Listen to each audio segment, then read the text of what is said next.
He goes by many names. The Fifth Robin, Son of the Bat, Ibn al-Shufash, Damian al-Ghul. I'm talking, of course, about Damian Wayne, the sociopathic little brat that belongs to Batman. We're going to talk about him here, coming right up.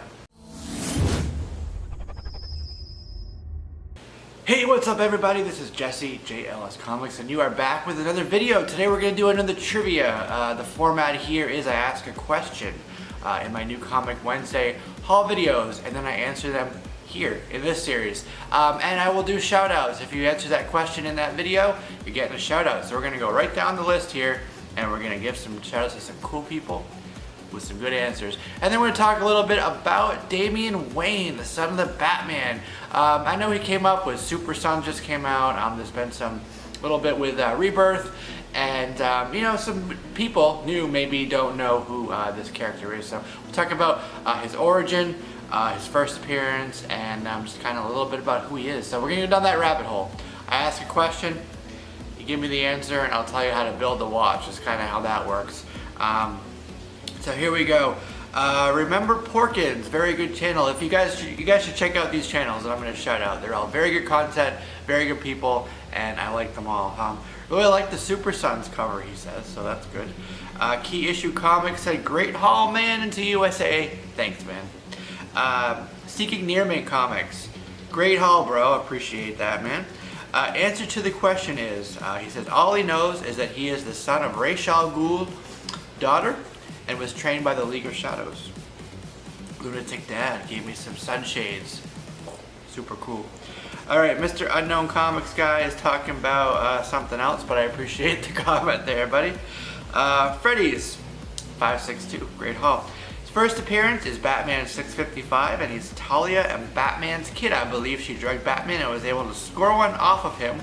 So now poor Batman has 18 years of child support, and he has to pay. That's the same way they get us. 5 seconds of fun equals 18 years of charity. Hope that answers the question. The lesson today, kids, is to keep it in your pants. And don't forget to always flush that sticky icky. Thanks, Freddy's. Alright. Emma Frost said, nice haul. And I had a couple books from Fathom, which is a new series from Aspen Comics. And there's a couple cool covers there. So check that series out. Emma Frost says you should. Alright, great haul from Strictly Old School Comics. And last but not least, we have the Doom 143. This is Batman 655. Batman and Talia's baby trained by the League of Assassins. Great reads and have fun. Mahalo.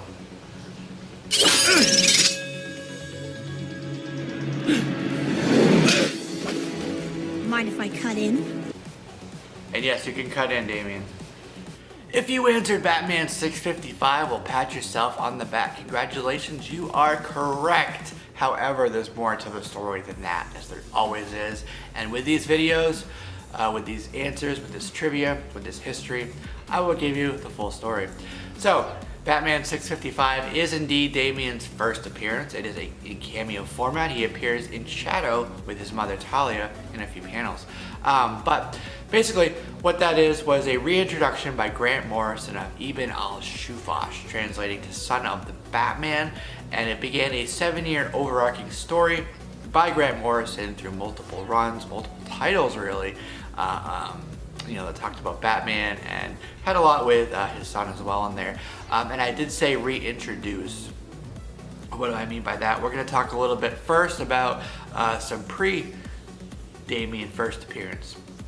And to do that, we're going to travel all the way back to 1987 and Mike Barr writing a original graphic novel in softcover format called Batman, Son of Batman. It actually won an Eisner Award. Actually, it was a nominee in 1988 for Best Graphic Album. The art in there was by Jerry Bingham. And that gave us the first look at the relationship between Batman and Talia al Ghul. It was consenting at the time, and they had a son in that story. Then there were a couple Elseworlds stories. There was one in 1996 called Kingdom Come, and that won a 1997 Eisner Award for Best Limited Series. It was a 4-part story by Mark Waid and Alex Ross. And there was also a follow-up to it called The Kingdom in 1999, which was 2 parts. That was also Mark Waid, but the art in that one was Ariel Olivetti. And those were, again, Elseworlds and future stories about Batman and having a son and what have you. So there's that. And then in 1999, a couple years later, DC 1 Million was released, and that was talking about the future, potential future of the DC universe. And there was a future Batman, and he was fighting a villain, a version of Two-Face called Two-Face 2. And in Batman number 700, which was the regular canon story, Grant Morrison, he was still on the title at the time, actually revisited that story from DC 1 Million and said that future Batman is actually a version of Damian Wayne. So in that sort of way, we got a couple appearances of him prior to his first appearance, which is Batman again. Say it with me, 655. So again, that was cameo, first full Batman 656. His second appearance and his first cover were Batman 657.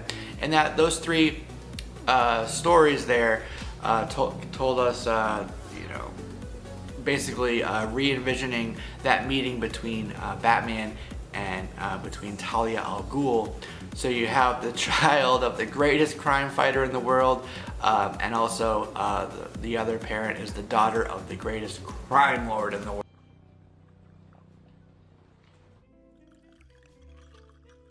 Would you like a drink? Last time that didn't go so well. Oh, you're right. If I remember correctly, I put a little something in your beverage. Same way I remember it. It made you romantic. It made me do what you wanted. Was it all bad, beloved? World, so pretty interesting mix there. But basically that story, instead of them being consensual, Grant Morrison tells us that under the light of the moon in a tent in a desert one night, Talia drugged Batman, took away his free will, and to not sugarcoat it, she raped him.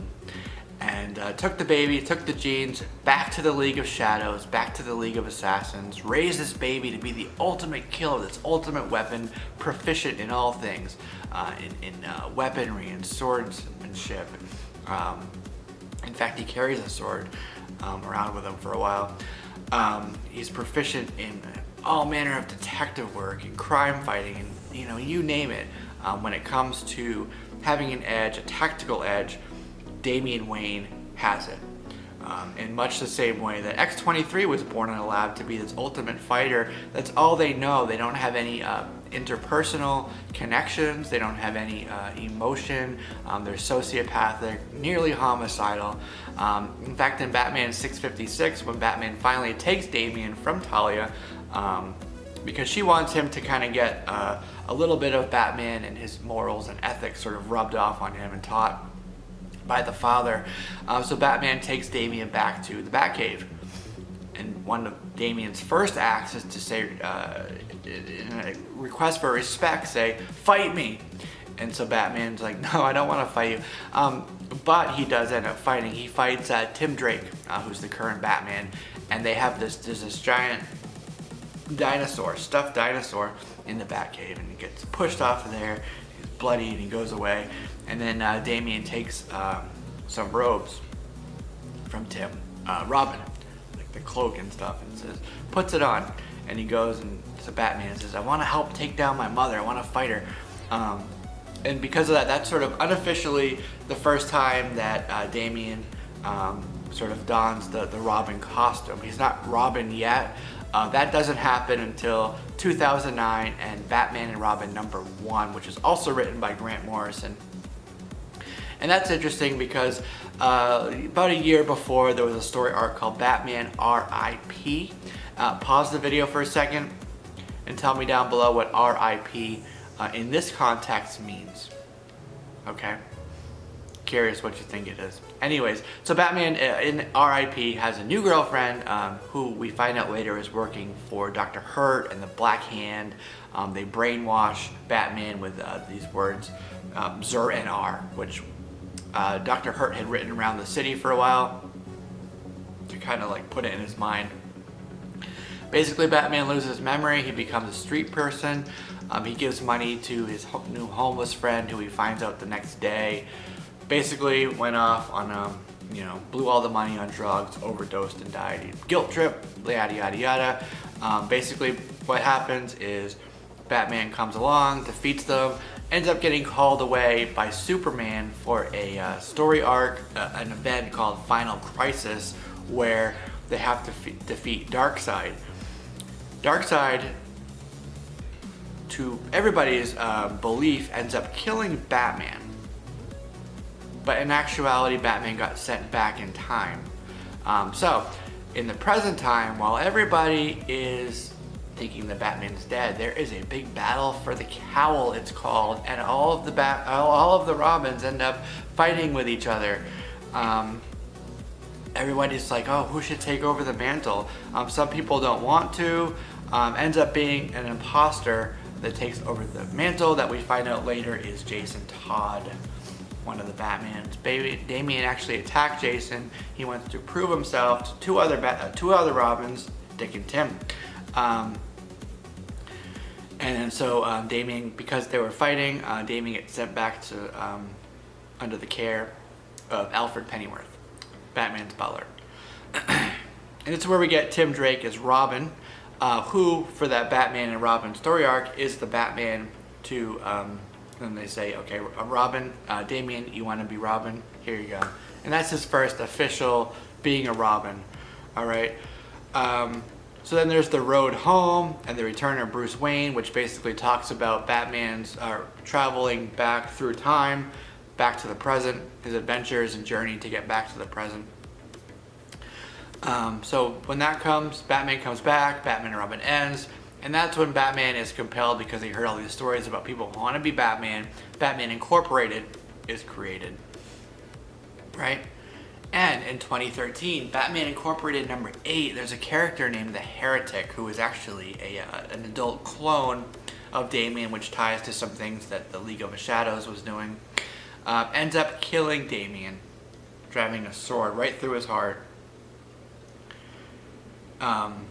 Kills him right there on the spot, almost instantaneously. So Batman has to bury his son, Damian Wayne, right next to his parents, Bruce and Martha.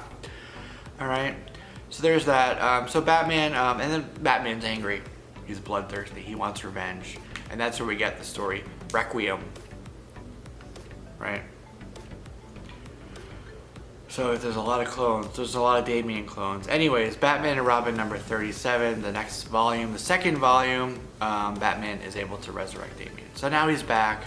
He's around. He's in Rebirth. He's part of those story. Okay. So that's the story of Damian Wayne, his journey from origin, his reimagining, all the way through to the present day, and his adventures.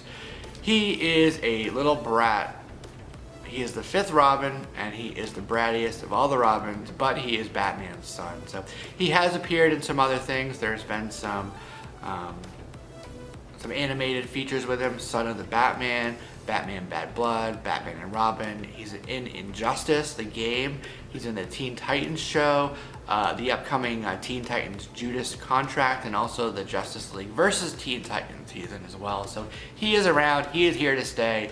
He has been here sort of since 1987, but officially since the mid-2000s from Batman 655. So, there you go.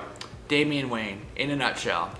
Hope you enjoyed. This is Jesse here with JLS Comics, and this has been another trivia answer. Oh yeah, if you were wondering what RIP stands for, in this context, it's not rest in peace, not rest in pieces. It stands for Rotten Purgatory. So if you answered that correctly down in the comments, congratulations, you're right. Alright, stay tuned for the next New Comic Wednesday video, because there will be another trivia answer along with some cool books to look at. So this is Jesse here at JLS Comics. If you like what you saw, go ahead and hit that sub button and that like button and that share button. Alright, talk to you guys soon.